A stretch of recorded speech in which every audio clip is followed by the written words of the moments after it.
This is Pat Soundbites Unplugged, the podcast where all the artists go to tell it as it is. Careers, music, tours, and more.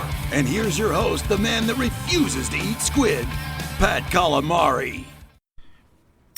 All right, Pat Calamari here, host of Pat Soundbites Unplugged podcast. Thanks for listening. Today is Friday, December 20th, 2019. Well, I got an opportunity yesterday to interview Mike Mostert. Mike Mostert and the GoGo Tuners family. You know, every once in a while you run into what I'll say a gem of an album. And I use that word as there are great albums out there, especially new music. This one is different. I'm a rock guy, I'm a blues guy. I mean, I love all kinds of music. Not really into the rap thing, but you can twist my arm. I get it. And yeah, I'm still fighting this cold, so if I sound a little stuffy. But this one, 9-track album that covers rock, it covers pop, it covers rhythm and blues, it covers jazz, it covers a little soul, it's got a little of everything. Now, Mike is a musician, he's a songwriter, he's a producer, he's an incredible guitar player, and he's the composer of this record. And as a producer, he has met numerous and has worked with numerous incredible musicians, which he talked to and said, hey, I'm thinking about putting this album out. Would you be interested in playing? And they all said yes in a heartbeat, which is great. Now, these are artists that I got to tell you, I'm not familiar with, but they are top-notch artists that are touring musicians. They've toured, some of them have toured with either Madonna, Prince, Jennifer Lopez, Bruno Mars, Britney Spears, Stevie Wonder, Ed Sheeran, just to name a few. So you're talking A players here, A-type players. We're not talking like B-liners or C-liners, or we're talking people that really have their act together. So Mike wrote these songs, got them together, fit them in with different songs, knew what he really wanted to, how the song wanted to sound. There are 2 or 3 really rock songs that are great, 2 instrumentals.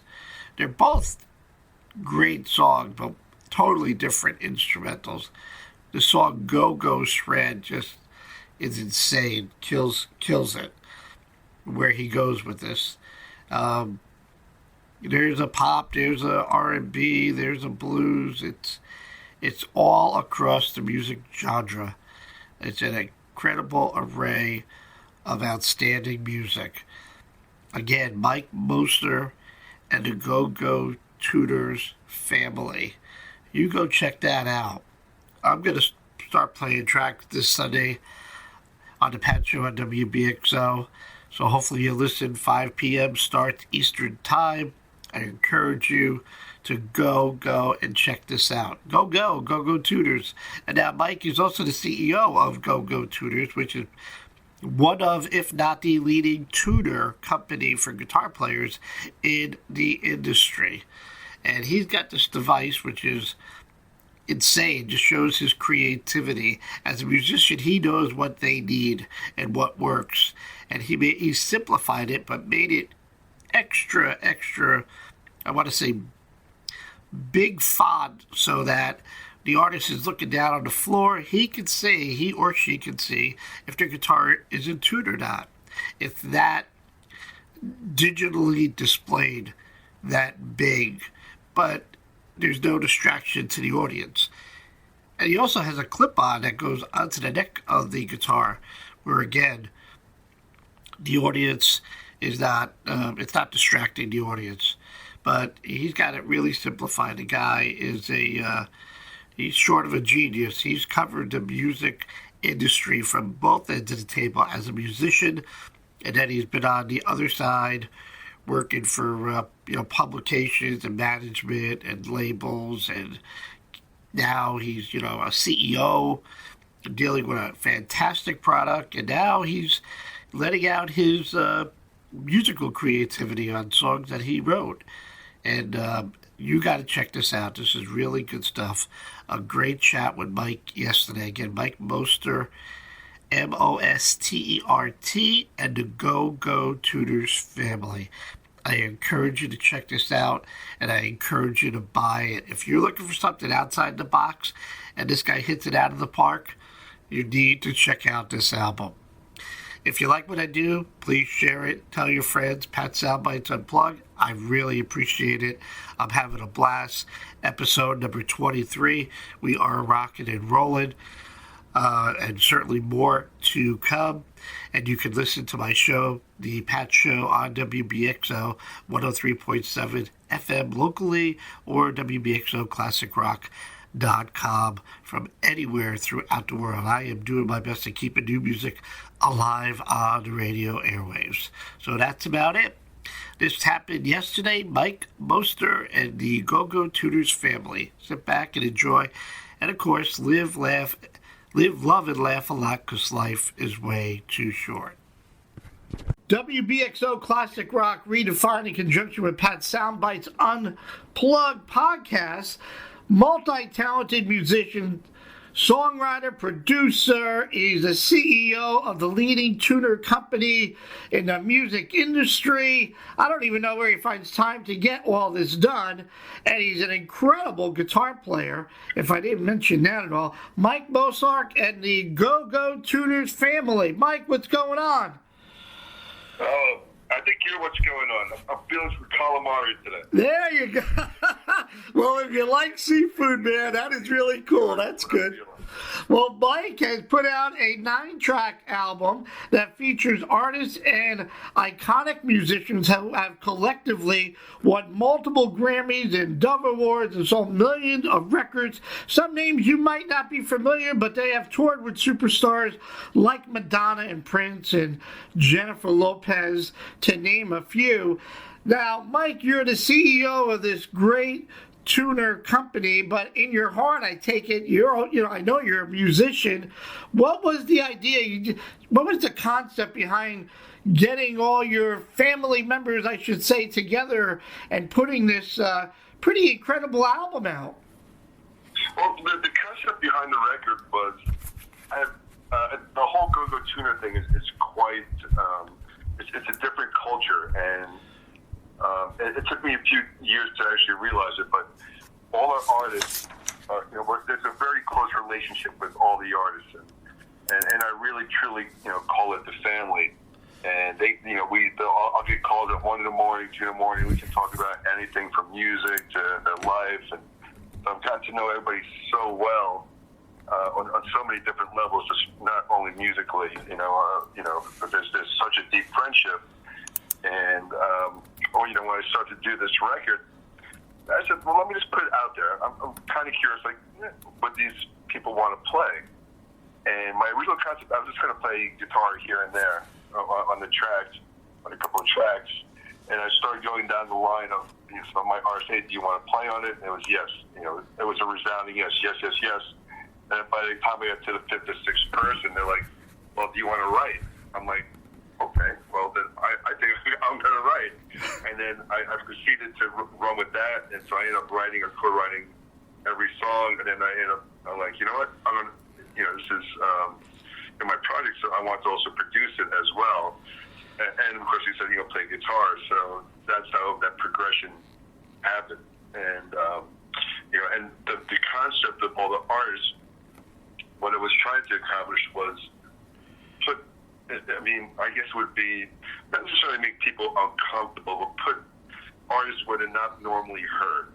So for instance, there's a track, I'll give you a great example of, say, like this metal instrumental in which I have the bass player from Spyro Gyra, so he's like the Latin Jaco Pastorius. You take the guitar player from Rad, the other guitar player from Ice-T's band, you take the Chicken Picking King, and you throw myself in there, and you put that all on one track. And what I was trying to do with them is not have necessarily a chicken picker make the song country or a metal guy make it, a different genre. Like, we have R&B tracks, we have all different genres. I just wanted to see what their take was on like a metal guy playing on an R&B track, or a Latin, rock guy playing on a blues track, or a country pop gal singing on a Janis Joplin song. So not necessarily changing it to what they're known for, but how they would actually approach that genre with their skill set. Well, I think you did a great job, and for the listeners, this 9 tracks, Mike has like 3 or 4 songs that are great heavy metal rock songs that I'll say. And then I'll go to Not Giving Up, which I thought was more of I love that, I guess the slide, it was a blues, swampy Cajun sound. The vocalist, this Morgan Miles, I never even heard of, and I started spending 2 days looking her up, going, wow, you got the go-go shred, what you just mentioned, and I'll ask you a question in reference to that, and it starts out so slow with the great bass line, and then it just explodes, and my favorite part was the country end, that chicken picking thing, so it was really cool. You got Changing, which is a really groovy R&B. You got another instrumental like Windy Shoals, and I will say the album was also produced at Muscle Shoals in Alabama. You got a little soul, rhythm and blues and pop, a little jazz, I guess, with Taking My Heart. So this is a collaboration of many genres with great musicians that it just goes from all over the place, but I don't find a bad song in it at all. But before I jump all over the place, Mike, so talk to me about the songwriting process. Where did you draw the inspiration from? Each one was really quite different. As far as like the hard rock tracks that you're listening on it, not the go-go shred, but the songs by the band In Theory. Yes. Originally, it was going to be like the go-go band. I was trying to actually create a band within the record, but it turned out to become a real band, and we called it In Theory. And a long, long time ago, I call it my previous life. I used to have the official rock helmet. I was signed to EMI in the early 90s. I knew I was not going to make it in music, and then I really just immersed myself in my businesses the last many, many years. And my concept with those was, if I was going to write a hard rock record or a metal record today, how would I write it? And so what I did is, again, was different influences. I took a gospel keyboardist, and I took a blues bass player, and then a rock singer, and myself, and the singer's name's Tony Cabino, and he's just, he's off the hook. He's just this crazy, emotional, powerful singer, and put all 4 together, and of course the drummer, even though he's known a little bit in the metal world, he's more of a funky drummer, and but it all works together. Oh, it definitely worked. Did you think of the songs when you're writing them or putting it together? Would the folks that said yes, obviously I think that's what you're getting at, is I picked this guy, I picked that girl, I picked this for each individual song, because not everybody is on all the songs. Right. Well, that's a process, and I think that still will be an ongoing process. There will be volumes probably 3 and 4. I mean, I still have about 125, 150 of our artists that want to do this record. The way scheduling was, and we just couldn't get to everybody. Just a matter of time to do it. And, it was sort of like what would fit. And, so like say the song with Morgan, I've played with her in the past, and I knew she had this Janis Joplin side to her. So I go, you know what? I'm going to write a blues song. And when you picked up on that swampy thing a little bit earlier, I do have a second, I do have a second location, and then I live also in Muscle Shoals. And I really think the city and the mystique of the Tennessee River, and I'm not sure if you know the history of Muscle Shoals. Oh yeah. But but I really think it's influenced this New Yorker, California guy over here, because I'm not a slide player. And sure enough, I opened the song with the slide, and I play slide with an acoustic on my lap with the battery. Wow. That's the slide part. So it's not even a traditional slide part. It's not even a slide. It's a AAA battery on my lap.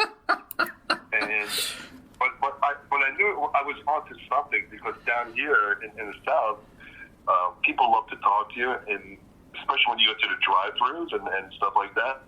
As I was working on the record and I'm playing some of these tracks, and it's and it's like this place down here. It's very much like Nashville. You never know if this guy who's cutting your lawn, or this guy who's at the drive-thru, or this person working at Walmart. Like, I could have 10 number one hits, or this. There are all these like famous songwriters and legendary people down here, and when people would hear the intro of that song, some of these old school blues guys were like, "Can you play it again? Can you play it again? Can you play?"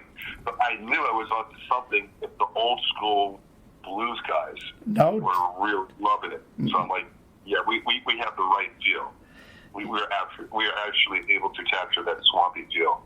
I got that right away, and I said, listen to the slide. And then when Morgan, with her vocals, takes off, and then he had the guitar riff, I'm like, holy crap, man, that was really good. Let me go to, how difficult is it to write lyrics for songs that you're not going to sing, to get it interpreted to the Morgans or the Lanisha or anybody else that's out, or as you mentioned, Tony? How difficult is that to say, look, this is what I was thinking, you take it the way you would take it? For some strange reason on this record, but believe it or not, this is actually the first time I even put myself in a role as co-lyricist or a lyricist. There's 2 or 3 songs where I wrote the lyrics, completely from start to finish. The best way I can say it is this is what I was feeling, and I was just writing notes and notes and notes. I have so many pages and notebooks of just random thoughts, and I started just trying to put random thoughts together. What was going on in my life, new changes, new relationships, and that's the best way of describing it. And just like I said, I have notebooks and notebooks of just so many, phrases, and that's the best way of describing it. And, like the song with Morgan was a little bit different. When her and I wrote that song. Both of us, I was going through a difficult time, and she was going through a difficult time for different reasons. And we were just basically telling people, don't give up. We're not giving up. We're not giving. We're not letting go. We're giving up. So we're choosing to get rid of these toxic people or these things that are toxic in our life. So these other people don't control us. It's our choice. So that's what that song is about. So it's more of an empowerment, But if you listen to the way we set up the verses, it's almost like you're the victim in a way. You're going through this emotional roller coaster. But the final tagline is, I'm not letting go. I'm giving up. I'm not giving up. It's our choice. So so that was that type of song. But all the other ones are, for some reason, a whole lot of loving going on. Yeah, taking my heart and lifting my soul from the taking my heart track. I got to ask you, and I had the pleasure of meeting the great guitar player, the Texas great guitar player, Eric Johnson, who's known for a lot of instrumentals. How do you decide what makes, this song going to be an instrumental and you're not going to add lyrics to it? You have the 2 here, the Go-Go Shred. They're both incredible. I like the Go-Go Shred a little bit better than I like Windy Shoals, but how do you go, you know what, we're just going to go with that? Is it from the heart, passion, that you said the feel of the song? Well, when I did Go-Go Shred, I knew from the beginning that one was going to be the instrumental. I was very conscious on this record that, because I have the pedigree and obviously the talent of all these people that are participating on the record. I could have easily went what I call like the Chop City record, where everybody's showing off, all their skills and all their techniques, but I really wanted to make quality songs that can hold up whether these people were famous or whether they were the most amazing players or not. But with Go-Go Shred, I took a different approach where I was like, people know me as a former metal guy, and like, you know what? Let's do one song where we just blow the roof off from like, let's show off our chops type of song, and that's what I want to accomplish with that song. It's like, I feel a lot of times, or the reaction I get is people like when they hear that song, they're like, I want to play guitar. That song makes you feel like picking up my guitar and playing. But Windy Shoals was a completely different inspiration. And, like I said, I'm originally from New York, and in the last 20 years, I'm in California, and I still have a small place in Cali. But I recently moved to Muscle Shoals, and there's something really unique in the city. There's obviously a lot of tornadoes, a lot of hurricanes, a lot of storms. And there's something in here, Patrick, that when a storm is hitting your window, there's these sounds and noises that are hitting your window that I've never heard in my life. Wow. With Windy Shoals, I was able to capture that sound, and that's why I called the song Windy Shoals, and then Shoals and in the windstorm. I want to almost create like peace in the middle of a windstorm. Like, I'm feeling calm, but the place is on literally 3 days ago we had a tornado.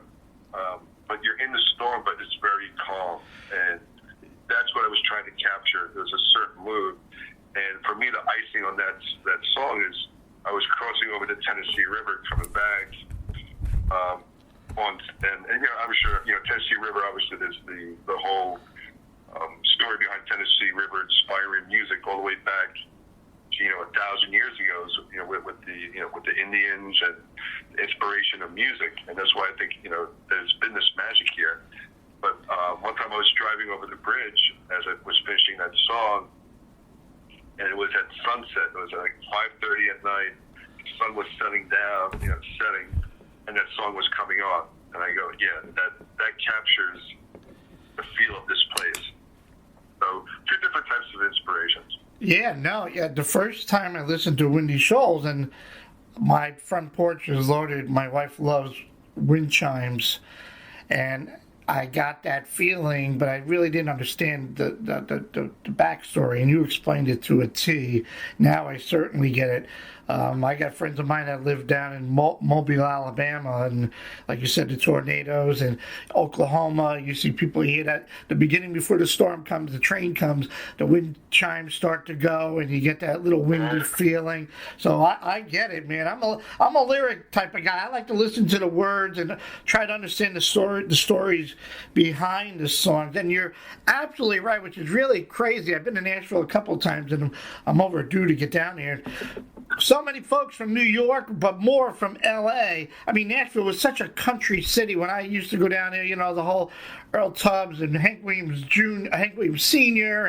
And now today, when I talk to artists from L.A., I mean, rock stars, everybody lives in Nashville. The songwriting capital of the world. Everybody's gravitating to that place to get away from the crazy city life to broaden the horizon and meet new songwriters and get more inspiration here and there, which I thought was really mind-blowing when I talked to somebody and they go, yeah, no, I'm down in Nashville. So for you to go the next step, that's pretty cool. I think your probably next album is going to even come out maybe more bluesy because of that whole Delta blues that I just got to hang out with Billy Gibbons not too long ago and we became pretty good friends.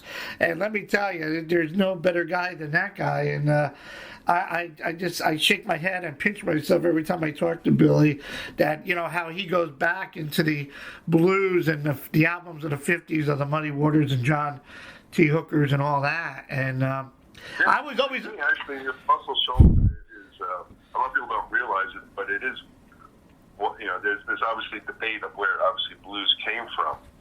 But there's W.C. Handy and Peanut Montgomery, and those were the guys that actually structured the 1-4-5 of the blues. And so there's a lot of museums have actually this is sort of like, considered in a lot of in a lot of people's eyes, the origination of the blues. And the the 145 was created here. That's crazy. That's pretty good stuff. I mean, I've been fortunate to get down to New Orleans and listen and take on that culture, and then I've been fortunate to get up to Chicago.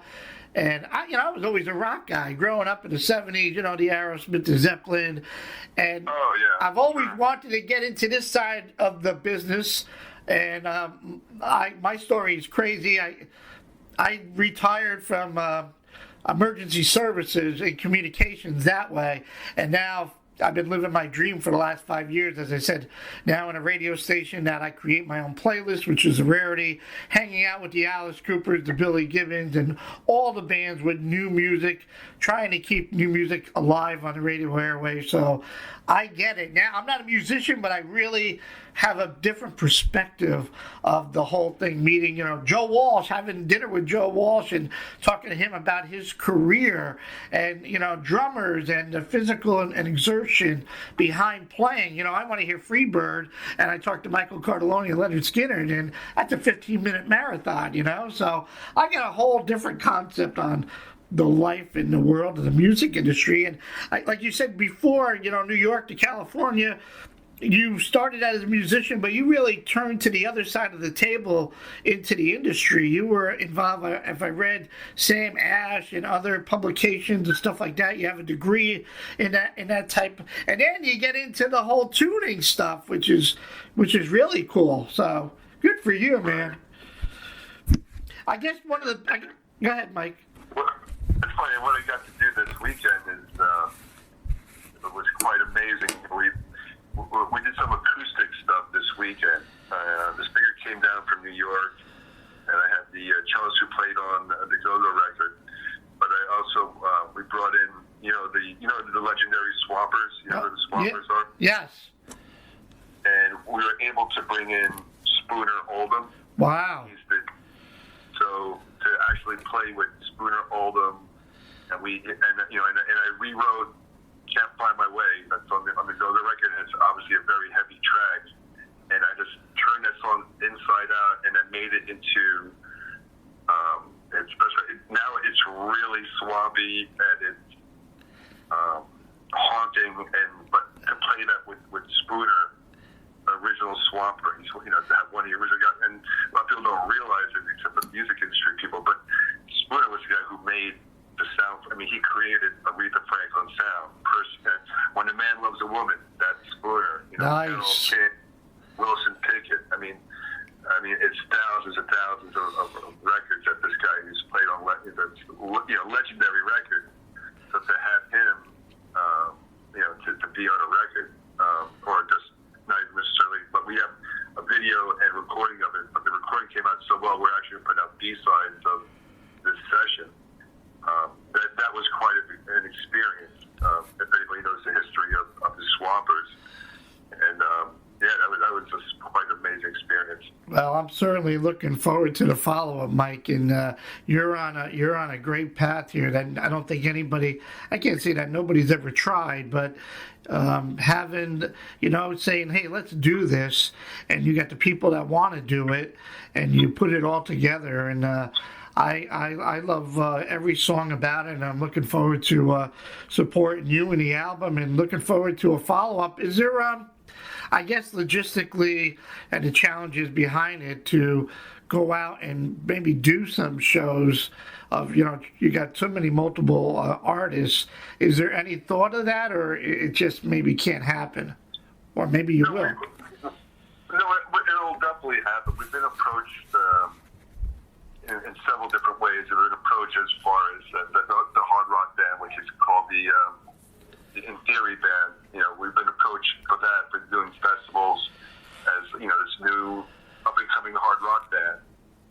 But we've also been approached to almost make the GoGo Tuner record sort of like a show, and take the people through an adventure of going from a rock song to a blues song to a pop song, and essentially taking them through the story of the record. And that was one of the things that when I was, even the sequence of the records, that was quite important to me. It was like an old school, I felt like like an old school Beatle record where you can have, Helter Skelter, and you can have Strawberry Fields, or come together all on the same record, but it makes sense. If you heard the Helter Skelter by itself, you think, oh, it's a little bit of a heavier band. But if you heard Yesterday by itself, you would think that would be on, channel 14 on XM. That's a great acoustic pop, ballad. Right. And, so I was it was so deliberate on the sequence. And if I changed one song out of sequence, the feel of the record wasn't the same anymore. And that was so important to me. So like how I viewed the entire record was like it's like a book or a novel, and every song is a chapter in that book, and you have to listen to it from start to finish. Just like you would read a book.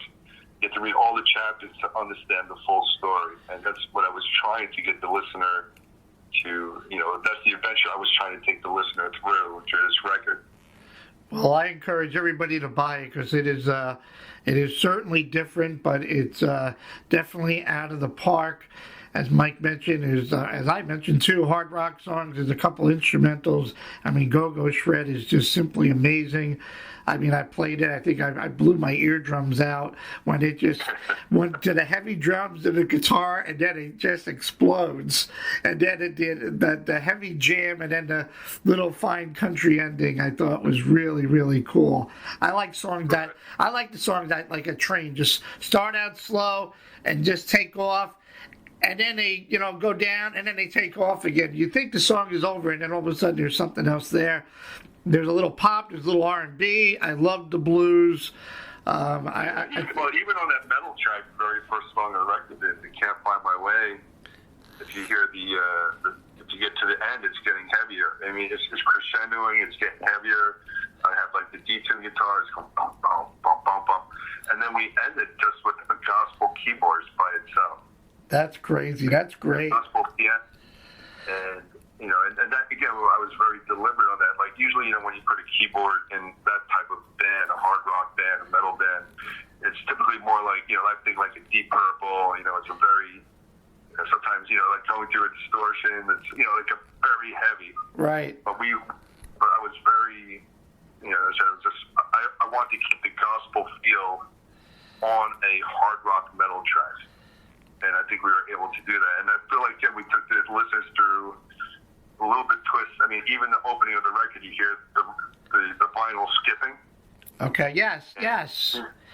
Right? But these days, there's actually software, right, where you can actually have the vinyl skipping. Like you can create a program. But in the studio, they actually had an old record player, and we put 3 mics on it, so that actually is a real record skipping. And then we go into the song, and then we end it, like you said, with the gospel piano. And so it's like, I think it's quite unique, the adventure. And if you listen to like the little nuances of each song, there's all these little twists that we're putting in there sonically. Now, the creativity is amazing, and it's funny that you said that because I'm looking at the pictures and I see the turntable with the vinyl on it, Mike Mostert and the Go-Go Tuner family drops by. And I'm thinking of you putting the stylus on, putting the needle on the record when it first started. I'm like, okay, I can get that. It's like, okay, here we go. But I felt like it was a needle going on an album to start playing. And I'm thinking, wow, that's a little bit different to start. But I'm happy you explained that. That's pretty cool.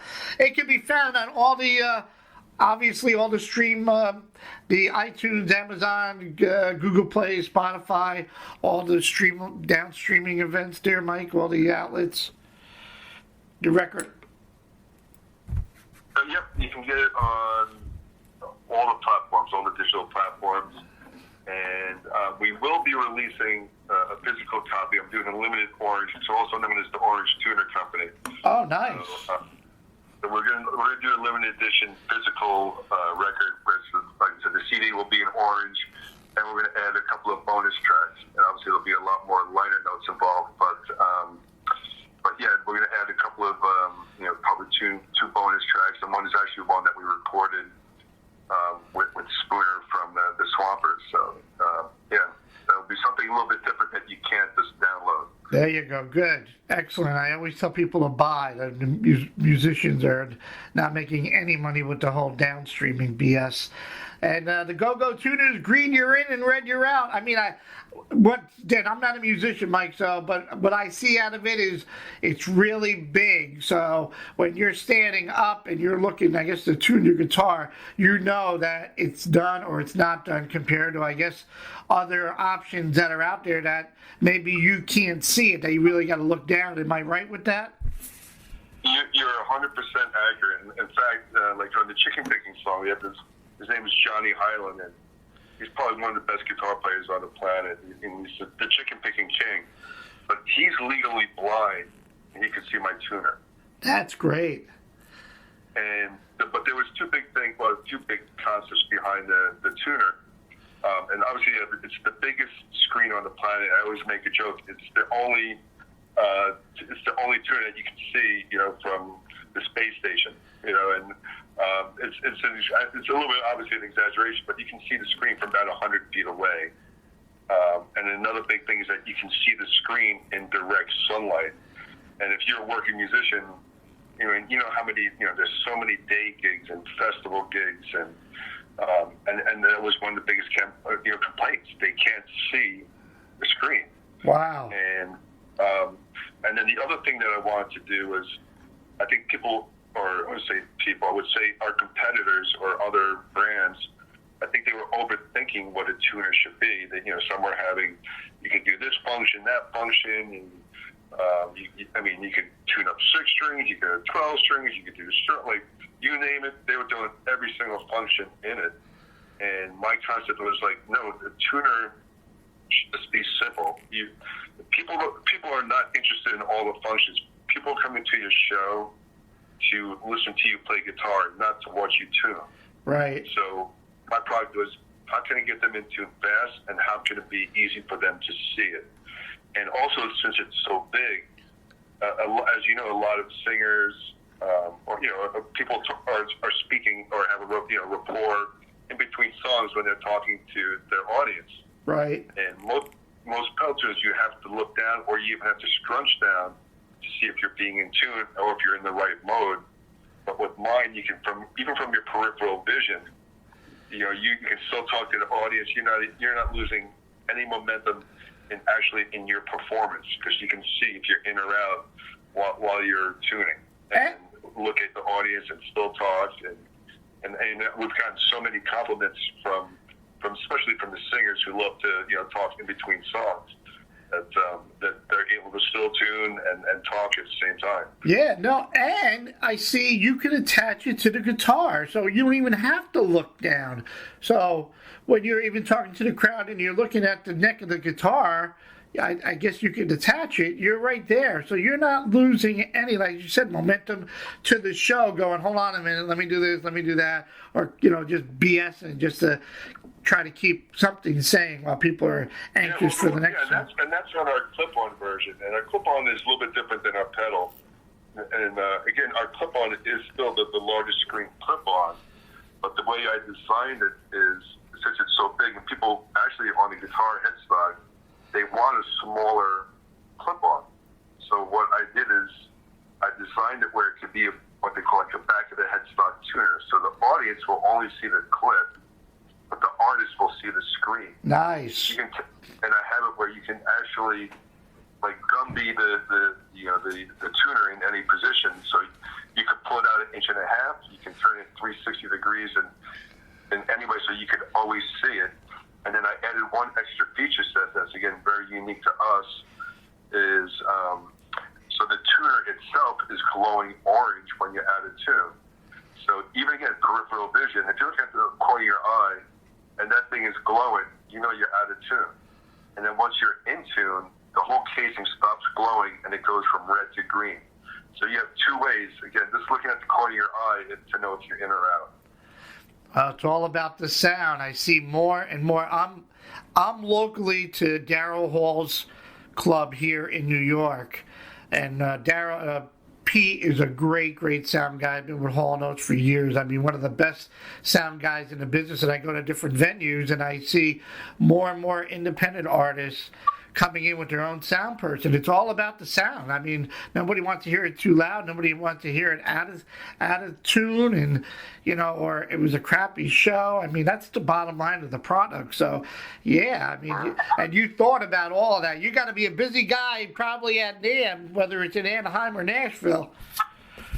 I'm a little too busy. but I think that I chose that life, and I think I love that life. I always, my philosophy is when it's not busy, it's a problem. So I think I purposely make it way too busy for myself. But I just enjoy just accomplishing things and doing things, and I just enjoy it. Everything, just accomplishing things, the end results, being creative, and all together. Doing all that. It's just very satisfying to me. Well, good for you, my man. Good for you. Hey, it's Mike Mostert and the GoGo Tuners family. I'm going to be playing the crap out of it on my show. I support you, buddy. All the best success. I am definitely looking forward to a follow-up to this. In any way that I can help you, by all means, don't hesitate to reach out. I hope you enjoyed the chat as much as I have, Mike.